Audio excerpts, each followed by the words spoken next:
This is Brandon Pittman. Welcome back to the Brandon Pittman channel, whatever. June the 3rd, 2017. I had been thinking about all the requests to do another video on addiction since there was some interest there. There was a slew of questions about some of the things I had talked about, and before I get into the specific questions, I think there's just some ground, maybe not even ground rules, but just things I need people to understand. First and foremost, talking about addiction is not a big deal to me. And that's kind of where I was surprised that people had any interest at all. As a career, as my life, as of everything I do, everyone I run with, my friends, my family, addiction is a topic on a daily basis. If you went through the people on my phone, the contact list, I would say 95% of those people are in recovery or work in a treatment center. The only people that aren't are like my mom, my couple of my aunts, everyone. So for me to talk about addiction is like a pharmacist talking about medicine. You know, it's nothing. It's a regular conversation. But if people are interested in it, I'll talk about it. It's not to make myself sound tough, to make myself sound humble, to make it sound like I'm some big gangster, to make it sound that I want pity for a past that I spent using drugs, and that I spent hurting and mistreating the people around me that loved me. You know, specifically my mother, some ex-girlfriends, some very close friends, people I grew up with, you know, and mostly myself. I definitely was a person, I was blessed with getting sober when I was 23. So I never lost a family or a business or a house or cars. I mean, I did in a way, but I know people who lost big careers and big businesses and millions of dollars. I never lost things like that because I never had them. I was a person who grew up under the influence, and when it was time for me to get sober, I didn't have very much. I literally kind of had the clothes on my back, like a half pack of cigarettes and an empty bottle of whiskey. So what I'm trying to say to you is, if you hear me talking about addiction, just understand that it's really from my perspective. I'm not here to represent a treatment center, a church, a 12-step program. I'm not here to say this stuff to sound cool or sound slick. I'm just saying it because it's my life, in my own words. This isn't scripted. I don't do this to try to impress people. I do it because questions were asked and people seemed interested in what addiction looks like in my life. I know as some people watch this, they have the same problem or have had the same problem. And I guarantee those that don't know someone who does. Maybe it's a parent, maybe it's a loved one, maybe it's a child, maybe it's a best friend. And I know that some of them at some point in their life have had a tear come down the side of their cheek over loving someone who's an addict or an alcoholic. And the big question is always, why can't they stop? Why can't they quit? The big stigma is always about willpower. And trust me, if addiction was about willpower, the penitentiaries and the treatment centers would turn out winners. And that's not the case. We know that. The statistics for treatment centers worldwide are not good. The penitentiary is even worse. One of the biggest arguments worldwide when it comes to addiction is addiction as a disease. We've known, the American Medical Association has identified for many years that addiction is a disease. Now, whether people believe that or not is up to them. I obviously have no choice to believe it because it's obvious in my life. You walk up to any addict right now in the streets and ask them if they wanted to stop, and if they were honest, they would tell you. Of course they want to stop. They don't know how. They can't. Whether it's the physical component, they're physically addicted, they can't stop using, or the mental obsession, the part of the brain that drives them and makes them continue to use because of the guilt and shame related to the things they have to do to continue to use. You put an emergency room doctor in the same room with an addictionologist and have them discuss addiction, there could possibly be a fist fight. It is an enormous argument. Because some doctors do not like to believe that this is a disease. They absolutely believe it is up to the individual. There's a large argument about genetics. I won't argue that with people.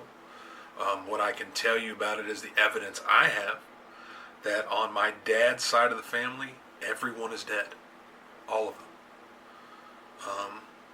My grandmother died of the disease of addiction. Both of my aunts died of the disease of addiction.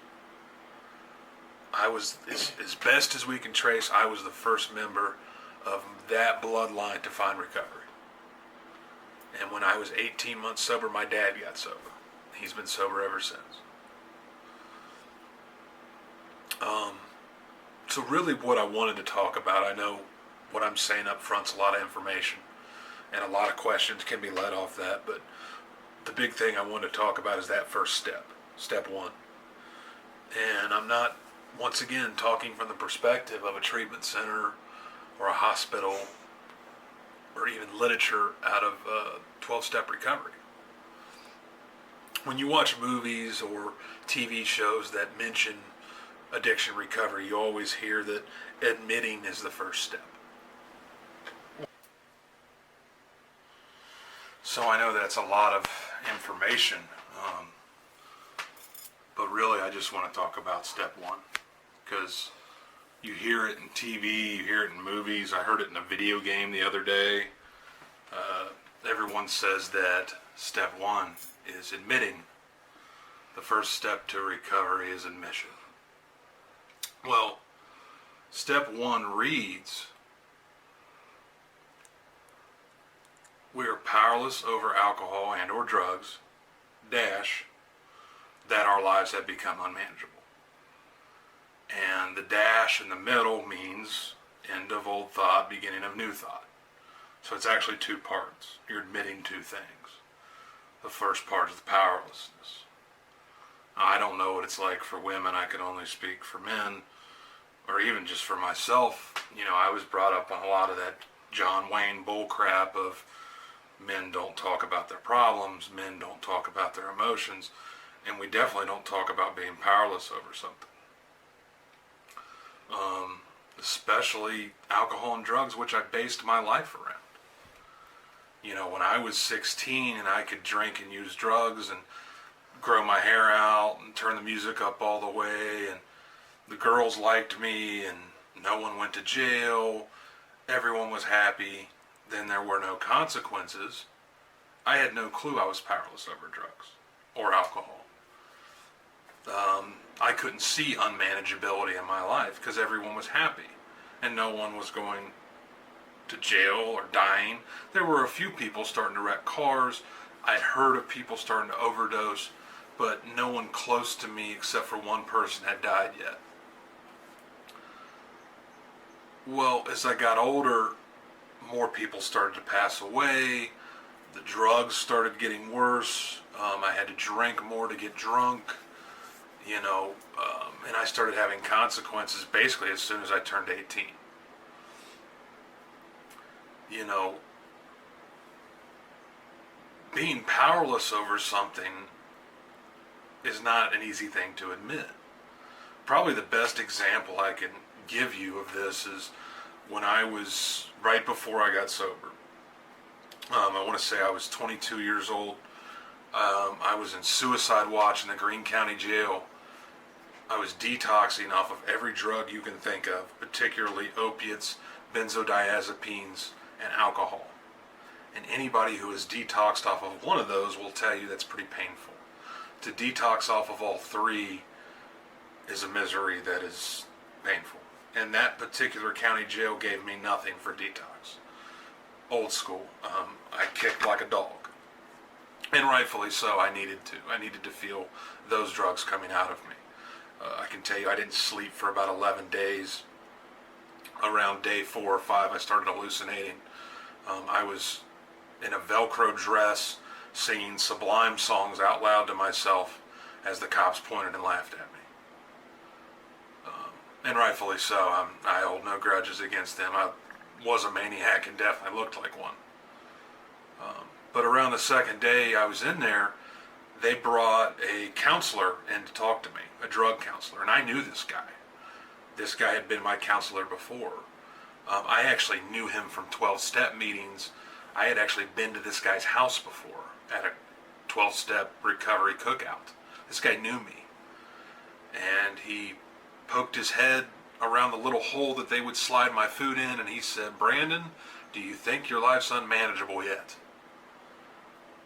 And I said, "Yes, sir," because that's the right answer. You know, obviously I'm in suicide watch, facing multiple felonies. Of course my life's unmanageable. What he doesn't know is I'm lying. I gave him the answer that's right because maybe it'll help me get out of this room and out of trouble. Because on the inside, I don't believe my life's unmanageable. I didn't. That was just Thursday to me. Just another day in my life. I'd been to jail before. I had detox before. This one was a little rougher than normal. Yeah, because I had been running a little harder. At this point in my life, I don't know. I was very okay with dying.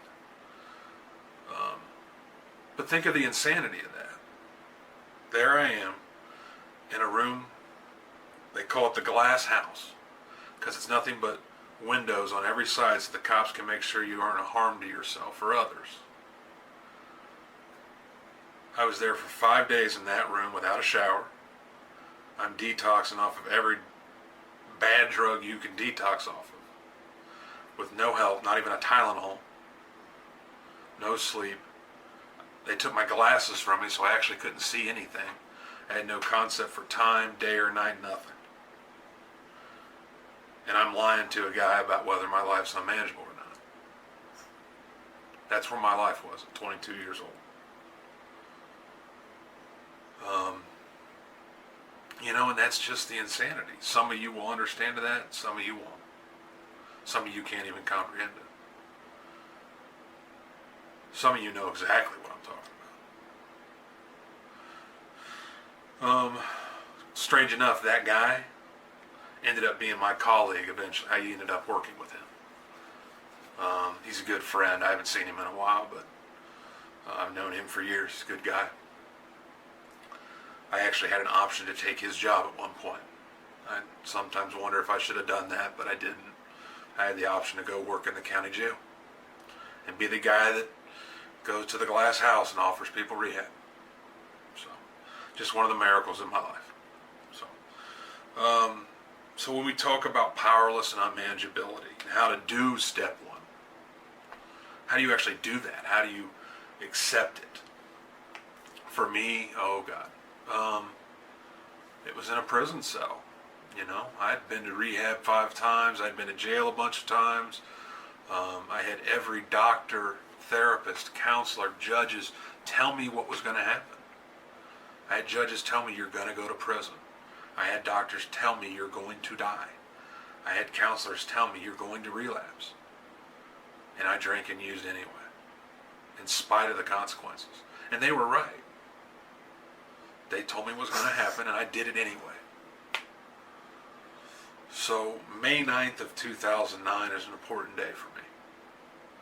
I stood on a chair to look out a cell window, and I watched my mother's car pull into the parking lot in a penitentiary.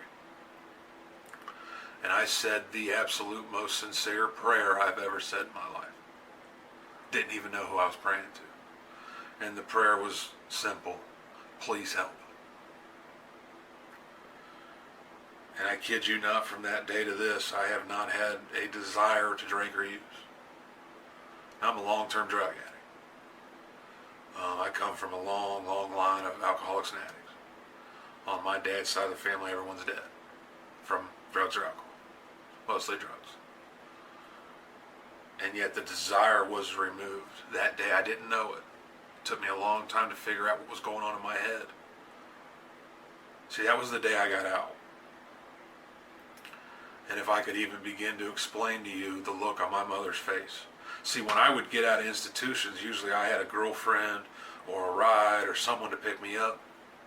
I didn't have anyone left that time. I didn't have any person to call. No one. Except for Mom. And I wrote her a letter, and she wrote me a letter back and said, no, I will not be picking you up. The only option I had was $60 gate pay that the state of Ohio gives you on the day you get out for an option to go to downtown Columbus to catch a bus home to Dayton. And I knew if they gave me $60 and I was in downtown Columbus, I might not make it home. So I wrote Mom a second letter, and she showed up. She looked older in the face. I did that to her. That was not the first time, I had seen my mom that way. She didn't ask for any of that. My selfish attitude toward life asked her to come get me, her firstborn, her oldest son, out of prison. Come pick me up. She did. But something changed in me that day. Something that had never happened in the treatment centers. Something that had never happened sitting in 12-step meetings. Counselors, therapists, judges. Something changed. I can't help but wonder if it's that prayer that I said. Because for the first time in my life, I meant it. Don't get me wrong, I meant it in the back of those cop cars. Get me out of this one, I'll never do it again. Some of you have said those prayers. Yeah, me too. I meant that prayer, please help. And I did not know who I was praying to. I do now. And I'm not trying to, I'm definitely no spiritual guru. I've made many mistakes in my life, but that prayer was answered. I've been sober ever since. The actual direction for step one is we must concede to our innermost selves that we are alcoholic or addict. That is the first step of recovery. Conceding to our innermost selves inside of us. So you can't do it for me. I must do it. I must get to a place where I don't want to do it anymore. Where the pain is great enough. One last story and then I'll be done. I have a circle engraved in my arm, a perfect circle. I love the band, don't get me wrong, but when I was 17, 18 years old, we used to drink 40s of beer, me and 3 of my best friends from high school. And you take the 40-ounce bottle cap, heat it up with a lighter, and engrave it in your arm. Your girlfriend would do it for you. We were like blood brothers, me and these 3 guys, and they're all gone, all 3 of them. I'm the only one with the circle on his arm that's left. Why do I get to be here? And they don't. You see, I've lived with that for years now, that question. Why did I get step 1 and they didn't? To the best of my knowledge, 2 of them never even got to go to rehab. They never even knew of another way to live. One of them died of multiple gunshots, the other 2 were overdoses. And I get to live in a house with a family, with love, with the respect of my parents, a life. They didn't. So I take step 1 as a gift. Unmanageable. My life was unmanageable for many years before I was able to see it. But I live a good life today. All because of a simple prayer behind prison walls. Please help me. That was answered. I'm not a religious man, but I pray more than most of the people I know. And it works for me. For those of you out there that are struggling with step 1, can't get sober, or know someone who can't get sober, that's why I'm doing these. If you're looking for someone to talk to, I'm offering that. I don't know if I can help someone in California or Maine or Florida or across the world, but maybe I can. Maybe just saying you're not alone is enough. I don't know. But what I'm saying is this thing almost killed me. Killed my family. But I'm still here. My wife's still here. And we got a bunch of friends that are still here. And it's possible for you. Some of you are watching this with a tear coming down your cheek, knowing it's you, maybe someone you care about, a parent, a child, a sibling, a coworker, whatever. To stay clean as possible is really what I'm saying. I never thought it would be. They told me I was going to die, and I was like, okay, when? That's good. That's good. That's good. When? And that was just my mindset. And when I was handed this gift of recovery years ago, I never could have dreamed of the life I have today. Guys like me don't get to live the life I have today. But it happened for me. We had a discussion. I did a video back on felons and what it's like to be a felon. You always hear people say, oh, you can't get jobs with a felonies. I did. Don't tell me what's not possible, because it's possible. You know, one day clean is a miracle, so anything beyond that is beyond a miracle. So I did this video to start that discussion. We talked a little bit about step 1 in my life. I'm thinking about maybe doing step 2 tomorrow, if people are interested. If this is boring to you guys, go somewhere else. I'll be able to tell by your comments and the things you say. I'll be back also talking about normal stuff, which we saw in beautiful videos throughout YouTube today. Great work out there. But really, this video is about love, acceptance, recovery, and admitting who we really are. I could talk all day about being tough and slick, and I'm just a human. You know, I'm just some guy. You know, at the end of the day, I just try my best to be a good person, be a good husband, be a good father, be a good son. So, I appreciate you guys for listening. If you want more, let us know. As I said, there's plenty more to come. Make sure to check out Sarah's channel for more stuff on the moon. And if no one has told you that they love you today, we love you. Thanks. Thanks.